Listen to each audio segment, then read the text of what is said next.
Hello, and thank you to the audience for joining us for this discussion on paid leave, a policy area that impacts every single American, yet it's a luxury that only a segment of the country can actually access.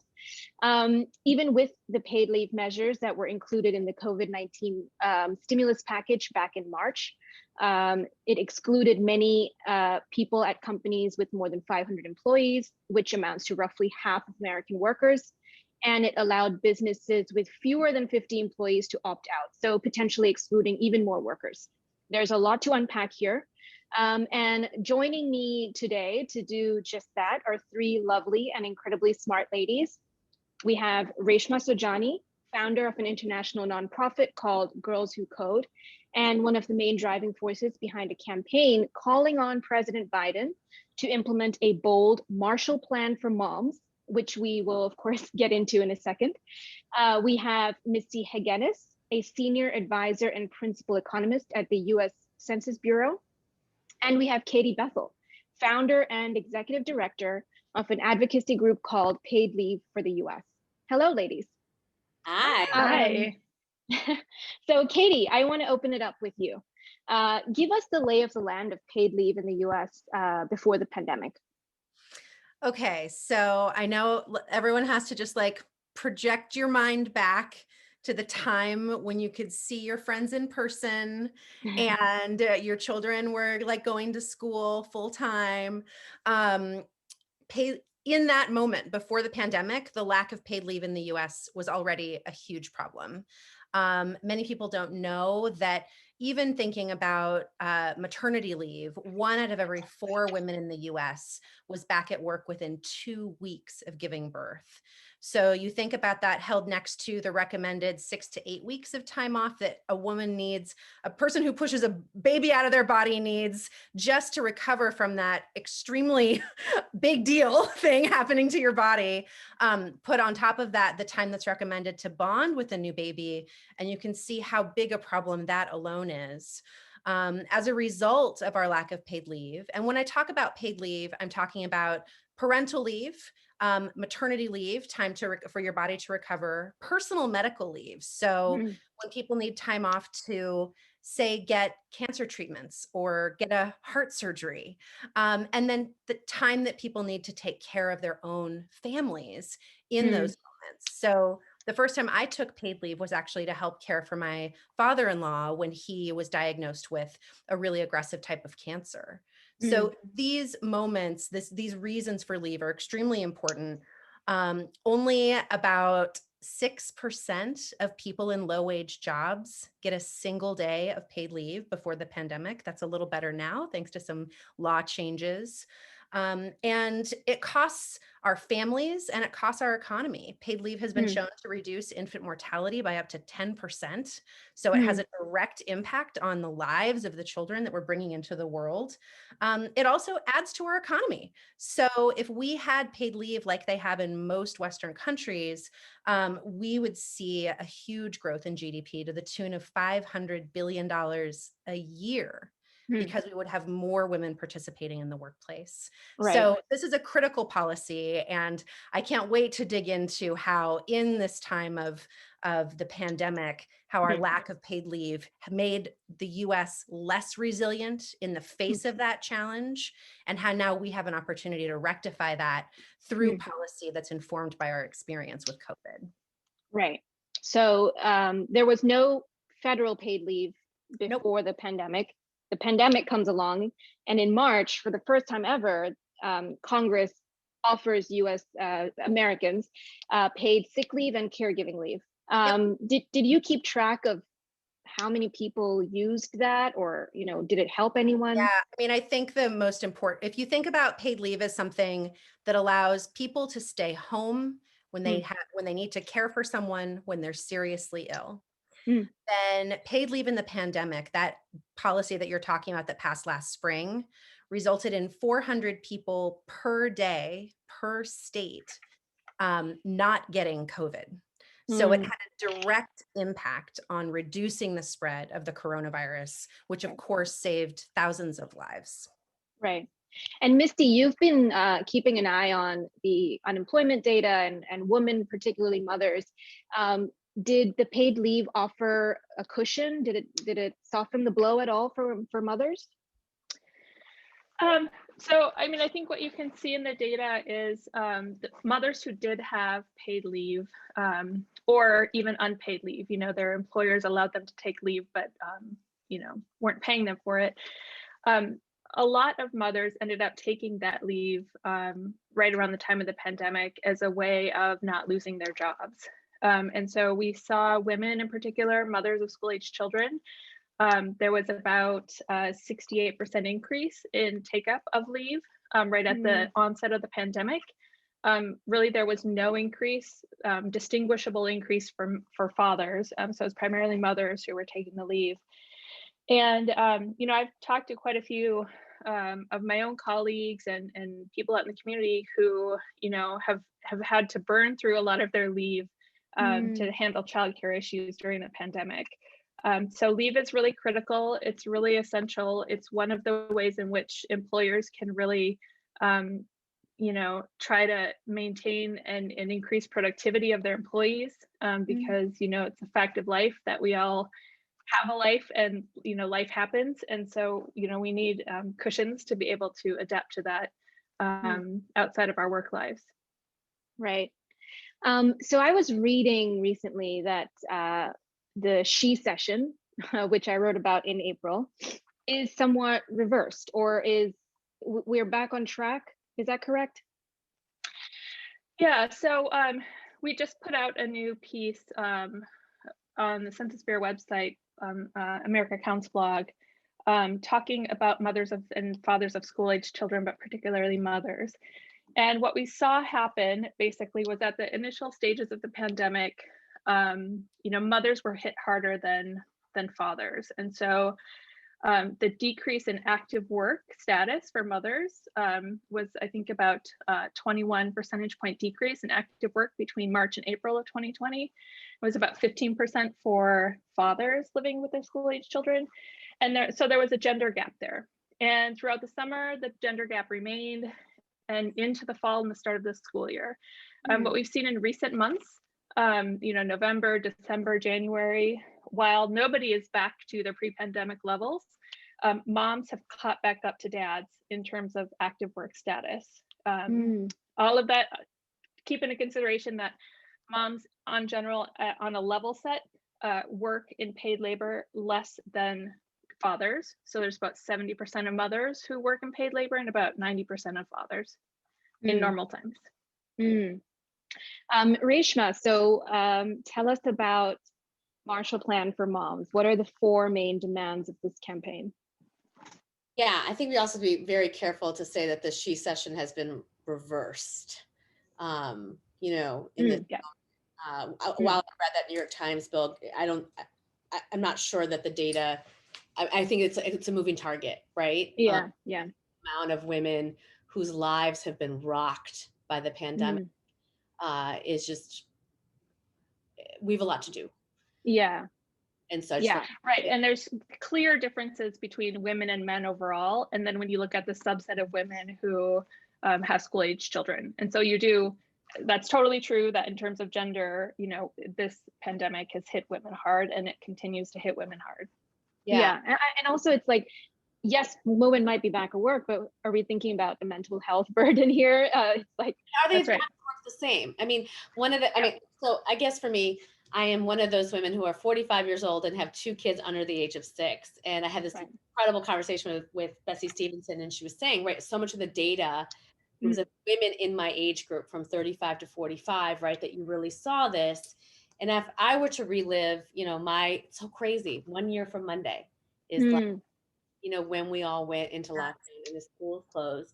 I mean, I started last year with a newborn baby that I had via surrogate. And so I was very attuned. I needed that time with him. And so I was very excited about getting my paternity leave from Girls Who Code and spending that time. I had a 5-year-old that was in kindergarten, and I was running a global nonprofit for women and girls. And so when the pandemic hit, my life blew up. Yeah. I had to take care of a newborn. I had to homeschool a 5-year-old, and I had to save my nonprofit because, as we all know, when global pandemics hit, the first checks, right, to not be written are to our organizations. And so, I found myself with liver failure, acne that I haven't had since I was 16. I got COVID-19, it barely registered because I didn't have the time.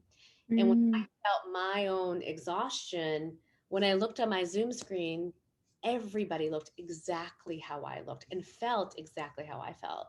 And I think many of us through the summer were just kind of grinning and bearing it and saying, well, the schools will open, the schools will open, the schools will open. Well, we know what happened. The schools didn't open. And I think to your point, what was so kind of mentally exhausting and shocking was that someone had even come up with a hybrid model. And 1950s sensibility that someone was going to log on our kids 9 o'clock, 10 o'clock, and 11 o'clock, and that someone was us. Yeah. No one even asked me that my life, my health, my marriage could all be destroyed in 9 months without even being considered. And for me, I have been spending the past decade of my life at the other side of the spectrum, girls, telling them that they can be everything and anything. And as I saw what was happening with their mothers on that Zoom screen, because the other thing that we don't talk about is that, yes, women are going back to work, but their teenage daughters are not logging on to school because they are the caretakers now. So what has happened to girls and their education in this country is shameful. And, we're not acknowledging that, nor are we solving for that, because as we said, the schools are still closed. High schools here in New York City are still closed, even though the CDC guidelines have never been more clear. And so I wrote an op-ed, and what was fun was I started reading the comment section, and it really pissed me off because a lot of people. You're never supposed to read the comment section. Never supposed to read the comments. That's my rule. I never read the comments. Oh, we're gonna do something here. And so, we took out an ad in the New York Times. Katie was one of our amazing, built a coalition around women who kind of said enough is enough, right? Like, we have to value mothers' work. And so, some of the tenets that, and again, it was a vision. I would say it's not a policy paper. Like, you all are the, been doing this work, but from my perspective as an outsider, and from our perspective as outsiders in the coalition, what are the things that we think structurally need to change or could change so that this doesn't happen again? Or when we build it back, we're building it back better. And so I think the first point was every mother I talked to in my Girls Who Code community needed money. And not all of us needed the same things. Some of us needed to pay for childcare. Some of us need to pay for food. You know what I mean? Out of our cars. And so the idea in this moment of cash and valuing our unpaid labor was really important. So that was one of the tenets. Two, what Katie has been fighting for, unpaid, paid leave, right? Yeah. Like, felt like what if we had that structure in place, what could have been possible? Affordable care. I'm the daughter of refugees. I was a latchkey kid since I was 7 years old. Even though my parents' childcare cost $50 a week, my parents couldn't afford that. And so my dad would slide the key right underneath the thing. And I know childcare is it's too expensive, affordable. And so when you're choosing, for those who do have a choice, right, it's like you're choosing the third shift, or you're choosing to reduce your hours, or you're choosing a job that is not commensurate with your skills or your ability, right? Because you can't afford childcare. And then finally, and I think this is the point, Misty, that I think is really powerful and important to talk about is the motherhood penalty was alive and well before COVID-19. And now you have seen my dog, my baby, everything, my mess. And I just don't believe that people at Google or Microsoft are being like, I got to hire a woman. You know what I mean? Absolutely not. And so, what are we doing to demand to companies that they see us, that they support us, that we change? I mean, look, I say this again, my kid is broken. And am I going to, even if the schools are open in the fall, am I really going to be comfortable going back to where I was before, which was seeing him once, maybe 30 minutes, 40 minutes a day? No, right? Like, and I shouldn't have ever been asked to do that. And so I know that so many of our structures have to be rebuilt. Sorry. And so with this in mind, and what does it look like? Yeah. So the four demands of the Marshall Plan are paid leave, money for mothers, affordable childcare, and rehiring women. Yeah. Right. Okay. And so this the paid leave that was included in the stimulus package in March, they've expired, right, Katie? Yep, it expired in December, and what just passed in the big relief package this week is an optional tax credit that employers can use to offer their employees paid family leave. What we are really excited about is that we expect to see permanent paid leave included in Biden's next economic and infrastructure proposal. And I think that's such an important thing, just connecting the dots between the Marshall Plan for moms and this sort of understanding this problem statement is really the economy has been built on the backs of the free and underpaid labor of care. Like, that is the country that we live in today. And it was designed by white men who did not see or understand the value of the work that their wives and mothers did. And were even more blind to the value that women of color were bringing in the paid care and late care workforce. So we have to, that's a failure of infrastructure design that we have the opportunity to solve. Right. So you mentioned what President Biden is going to have a federal paid leave plan in the next economic package. Interesting. Do you think there'll be bipartisan support? Have you heard from, have you done surveys or anything like that to see if people want this? We know that the American public is deeply behind policies that support care. In fact, a poll just came out today that 7 out of 10 Americans across the board, and even more under the Democratic side, but including Republicans, 7 out of 10 support paid family leave, support for childcare, paid sick days, all of these components, because we've now lived in a year where, absent that support, families are falling apart, exactly as Reshma is describing. So we expect to see all of those policies as a part of the recovery package that follows on this instant surge of relief in the package that passed this week. Yeah. So Reshma, like you said, you had a letter in the New York Times about the Marshall Plan. And what the line that I found fascinating is, motherhood isn't a favor and it's not a luxury, it's a job. And I felt like that line really underscores the fact that philosophically caring for a child in this country has been seen as a private choice. Like, you know, you deal with it outside of work hours. Do you think we're reaching an inflection point, a cultural shift? I don't know. I mean, it was really wild when we launched the Marshall Plan for moms, because I got a lot of criticism on the left and the right. So on the right, it was, well, motherhood is a choice. You chose to have kids, so we don't owe you anything. We don't owe you paid leave. We don't owe you childcare. We owe you nothing. You know, it's a choice, even though we didn't choose for schools to close. And I think on the right, there is this real reluctance to use the word mother. That, you know, like there was a lot, well, what about the dads? You know what I mean? And, you know, what I found fascinating is that even though the data was clear, as Misty shared, that the pandemic was disproportionately affecting moms, that 86% of the schoolwork was being doing like that across the globe, right? 75% of the unseen, unvalued labor was by, we still were thinking about the men. And we couldn't say, we deserve something now, see us. And the other thing that was so wild is that this labor isn't really even unseen anymore. We were all, I mean, my husband knows exactly how many loads of laundry I did, what I bought, who I schooled, all the while running the largest women and girls organization in the world. Like, he doesn't, I hate to out my husband, but the reason why we're not at 50-50 is, if he was to be honest, it's because that labor is unrespected and unvalued. You know, and so I've been geeking out over like the wages for housework movement and like all the history behind how this happened. You know, and it is really interesting, right? That, you know, the feminist movement saw our worth as our labor market participation.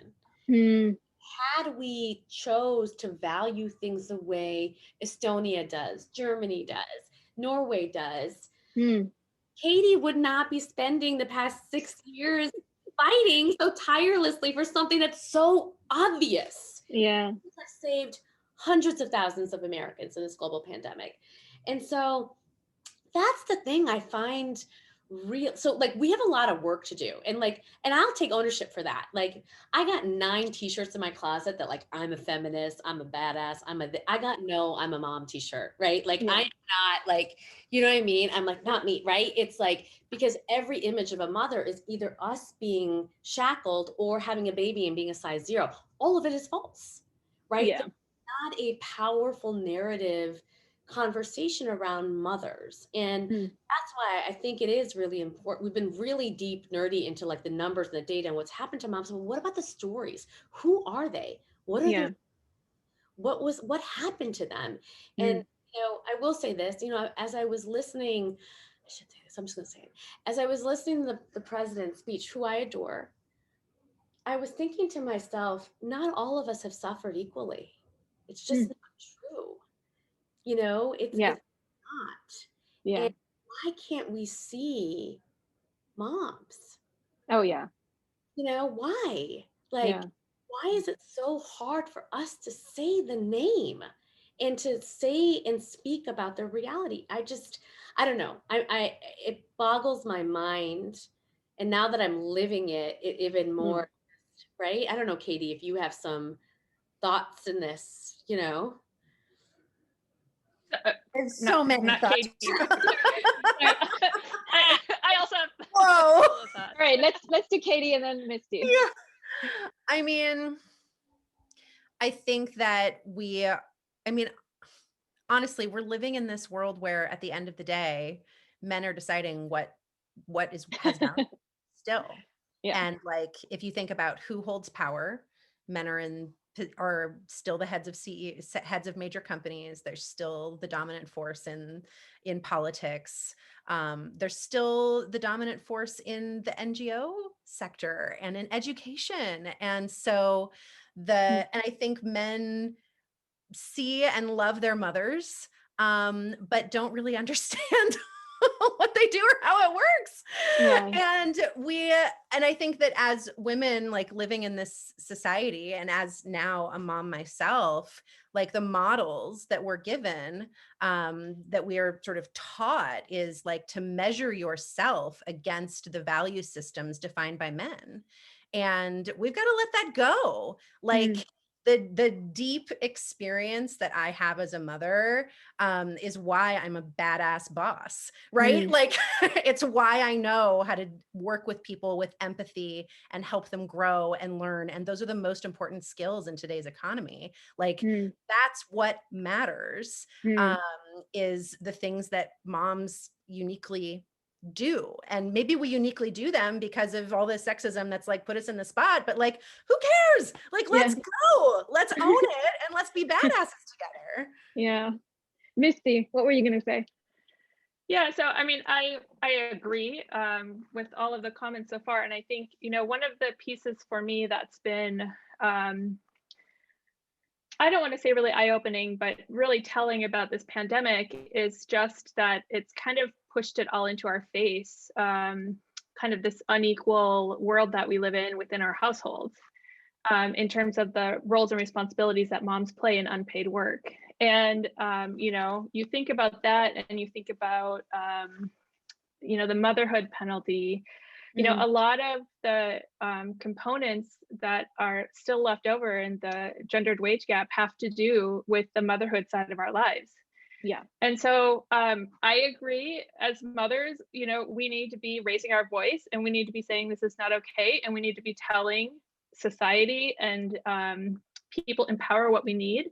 But I also think, not to revert back to men, but the paid leave issue and the unpaid care work that women do can no longer be work that women do. We really need men to step up, because we're never going to eliminate the gendered wage gap if men don't start taking paternity leave at the same rates as moms do. So there are things that we can actively do as women, but I also think that this is not a fight that we can do on our own. If we really want to eliminate inequality in this society, we need men right next to us fighting for the same thing, and they need to take ownership over you know, a lot of the easy ride they've had so far in their households, with women taking on the majority of responsibility of unpaid domestic work and childcare. That sparks for me is thinking about something, Reshma, that you were saying about that, you know, the feminists in the generation prior to us sort of rejected the home. And I think or rejected the idea of motherhood and that sort of thing in some way. And I wonder if that was because to them it felt like a prison, because there wasn't an option to do or be something else. And of course, I'm talking about women of privilege who could be in the home. And I wonder if that narrative continues in some way, and if it continues to be a barrier to truly valuing the work at home, not just that is essential for raising our next generation and for having healthy, happy families, but also like it can be pleasurable. It can be fun. Right. Exactly. Well, this is what so a couple points, because I've been thinking, like, I do think our partners have to step up more, but I don't want another job. Meaning I don't feel like it is my, you know what I'm saying? Like, I just, and I think what's happened, and I don't know if Misty, you all feel this way. It's like, so like, I knew in my mother's marriage, she knew that she was going to do a bulk of that work. You know, she got an arranged marriage with my dad, right? Even though he did a lot more. Sometimes I think that my poor husband does. But for me, I thought when I married Nahal, and I waited to get married because I specifically wanted somebody who was going to do 60 so I could do 40, because I had a big ambition and I wanted kids. And so the big like moment for me was when we had a baby, and I was like, what? Wait a minute here, right? Like, and you know, and the thing is, and then I had to lie about it. So I think in our generation, because we were supposed to be in these equal relationships, we couldn't out our husbands on Instagram. We couldn't tell the truth to people other than our closest girlfriends. We had to pretend that there was equality. And so because fatherhood was rebranded, like our partners would take our kids to work and then Instagram story, the whole experience, right? And so it was a lie. And so I think that, again, we were forced to live in that lie over the past year in just a painful way. And so I do think that part of it is about this reshifting the narrative to tell the truth. And part of, I wonder, and I just don't know, like, you know, there is no penalty for not taking parental leave. We just thought that parental leave, that they would take it. No, it doesn't. No one I know, right? Yeah. The culture hasn't changed, right? Yeah. And so that is what I don't think that we have focused enough on. And I think the other thing is like, listen, before COVID, I saw my kids an hour a day. Now I see them 24 hours. I always say I want something in the middle. You know what I mean? Like, you're here. You know, like, and so I do think this kind of, again, capitalist feminist narrative that like our only worth is our job is not right either, right? And so what I say to women in this moment is literally probably 9 times people have apologized for their kids interrupting something. And I was like, don't say sorry. Like, this country should say sorry to us that I have to navigate this, right? Yeah. We have to change. There is a cultural moment, and a lot of, I think policy has to change, and I think culture has to change. And we in some ways have to change our own, not apologizing, not bringing our whole self to the conversation and demanding change. Yeah. Yeah. So Misty, I just want to ask you a quick question, actually, Misty. All these women dropping out. There are so many studies that say that once you drop out of the workforce, it's really difficult to come back to where you were, which means you end up earning less than what you were earning, which means the wage gap exacerbates. Have you found that, or is that what you're predicting too? Yeah, no, that's exactly right. So I have a couple of thoughts around that, and just kind of policy and, you know, what we do with men. So, you know, that is completely entirely true. And that is one of the reasons why, especially economists, but other sociologists and other researchers have been really concerned about the pandemic and its impact on women, is because you know, we're spending additional time in unpaid childcare responsibilities, and that's taking us away from the labor force. And when it takes us out of work, it means we're not at the meetings, with all of our other team members. It means when the boss asks who's going to volunteer to take on this new task, it's not going to be us.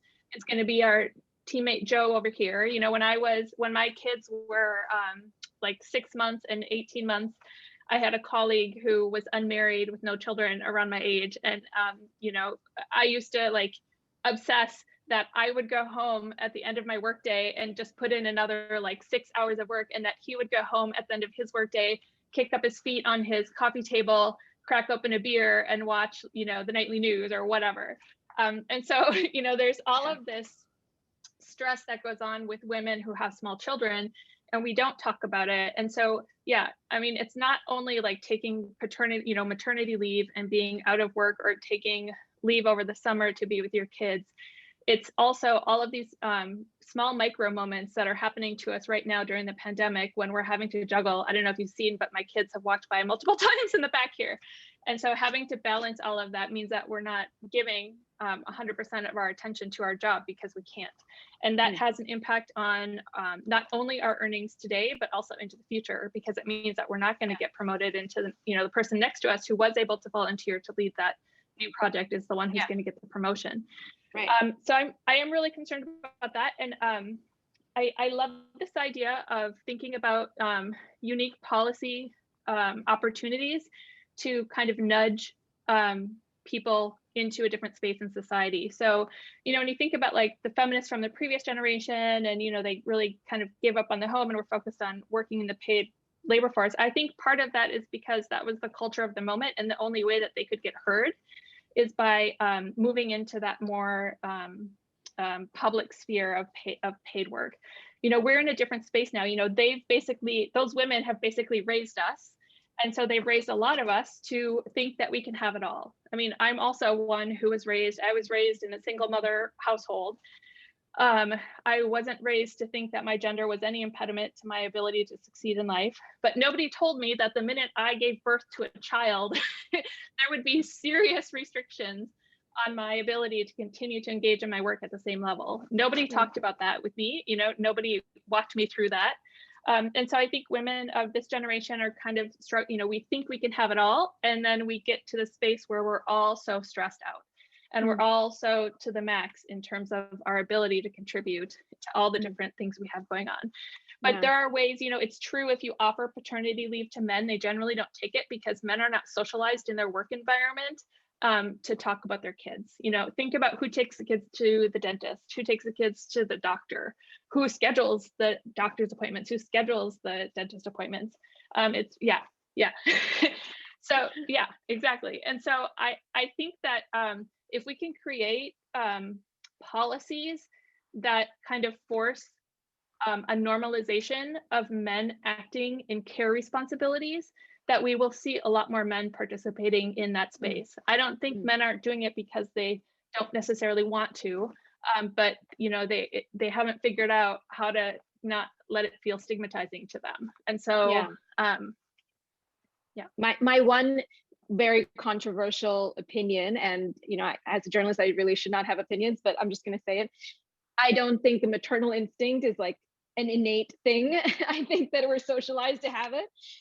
So I completely agree with you. And you know, just the other day, I interviewed 3 government officials in Argentina.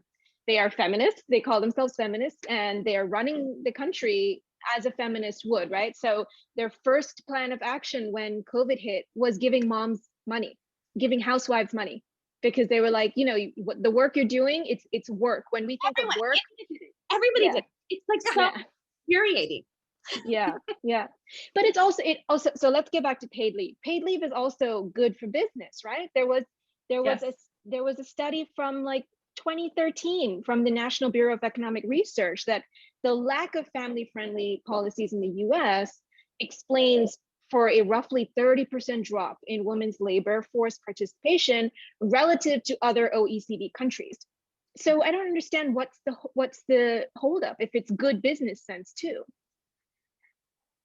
It's a great question. Katie, enlighten me. You've been doing this for 6 years. Yeah, I mean, I think that I think we have what we have as a political problem in the US. And it's a political problem that is the reason that paid leave has been a big fight that I think we're within reach of winning right now.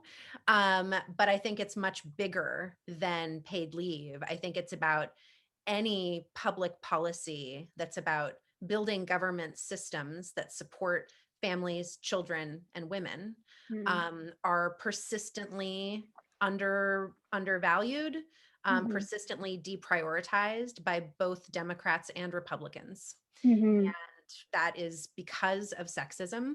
And we have to fight back against it. And I think that the growing power of women in leadership and political leadership in particular, but also in business leadership is one of the key vectors to changing that. I think it's why we're seeing that change now. Like if you look at President Biden's team, he employs women. He employs powerhouse women as a part of his administration. And we're seeing in this policy that just passed this week, a real reflection of that change in worldview and understanding and prioritization of the problems we need to solve and the people we need to support to have a thriving country.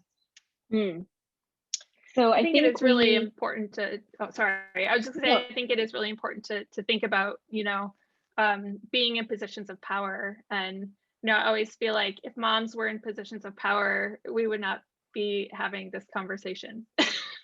I mean, look at New Zealand and Jacinda Ardern, and they've contained the pandemic over there.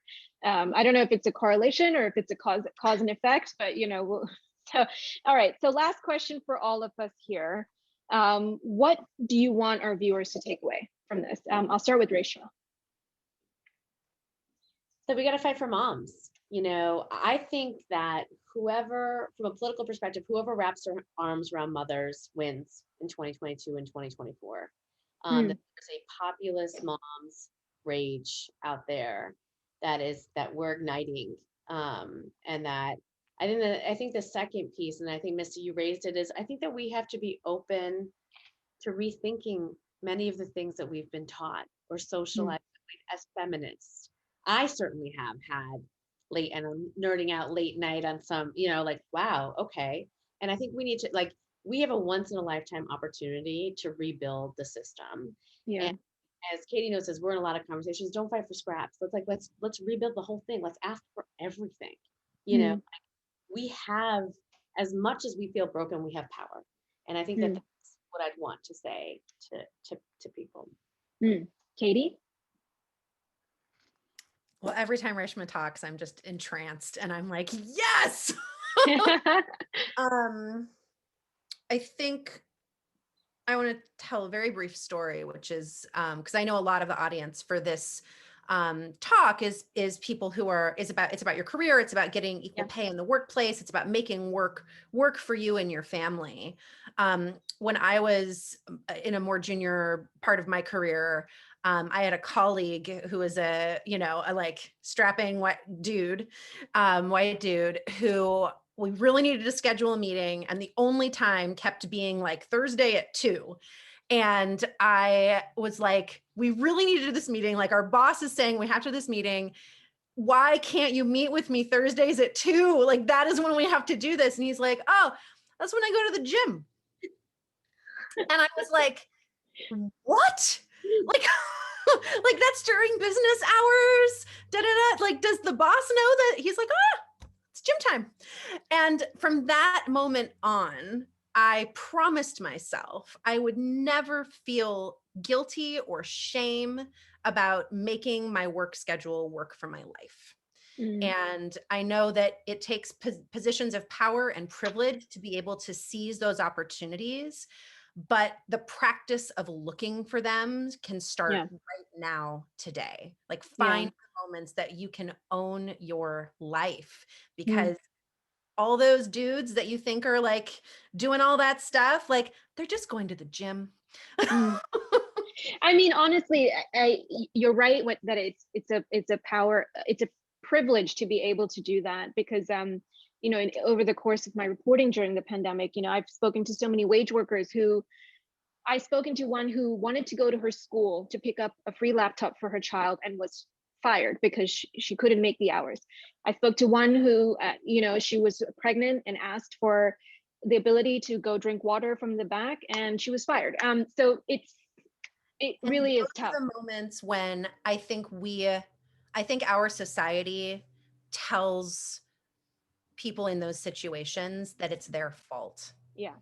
And that is not a personal failing, and it is not your fault. That is the system failing you. And there are real people in decision-making roles who are responsible.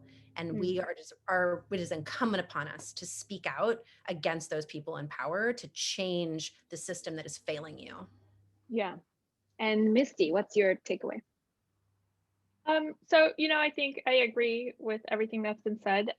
I think when I think about paid leave and how important it is, and as we move forward and think about how to structure it and how to make it more accessible for more individuals in society, I think we need to be thinking not only about how do we generate a paid leave system that works for us, but also how do we generate a paid leave system that's going to work for our children, for our daughters and sons, so that they don't struggle with these same issues that we're struggling with now.